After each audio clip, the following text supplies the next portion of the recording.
Well, despite high inflation, President Joe Biden says the latest economic numbers show the country is moving ahead. But he also admits more progress is needed to bring down prices. And with just 12 days into the midterm elections, there is no question the economy will be a huge factor for voters. White House Correspondent Owen Jensen reports. Owen.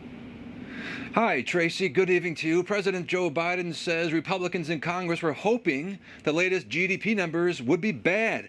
But today it was revealed the U.S. economy grew at a 2.6% annual rate from July through September. But it's grocery bills and gas station fill-ups that are inflicting economic pain on a daily basis. President Joe Biden travels to Syracuse, New York to give a speech on manufacturing jobs. He would not answer questions, but he briefly addressed reporters on the South Lawn. Great economic report today, the GDP report. Things are looking good. Earlier, the president released a statement saying, for months, doomsayers have been arguing that the U.S. economy is in a recession, and congressional Republicans have been rooting for a downturn. But today we got further evidence that our economic recovery is continuing to power forward. The Heritage Foundation, with Halloween on the mind, sent out this video on Twitter. Do you know the scariest group of trick-or-treaters that's going to knock on your door this year? The Biden administration.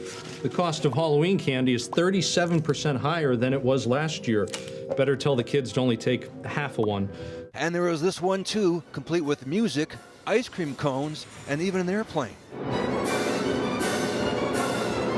Meanwhile, as the U.S. spends billions of dollars to help Ukraine fight Russia, Russian President Vladimir Putin accuses the West of seeking global domination by fueling the conflict in Ukraine. And he says today Moscow has no intention of using nuclear weapons in Ukraine. Also today, President Biden released a statement marking 4 years since the attack on Pittsburgh's Tree of Life synagogue.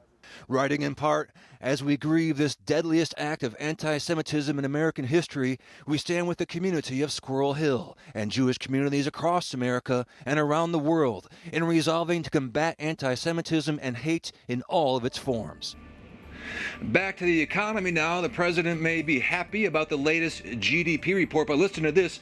Home mortgage rates are now around 7% for a 30-year loan. They haven't been this high since going back to the year 2002. And last year, mortgage rates were just over 3%.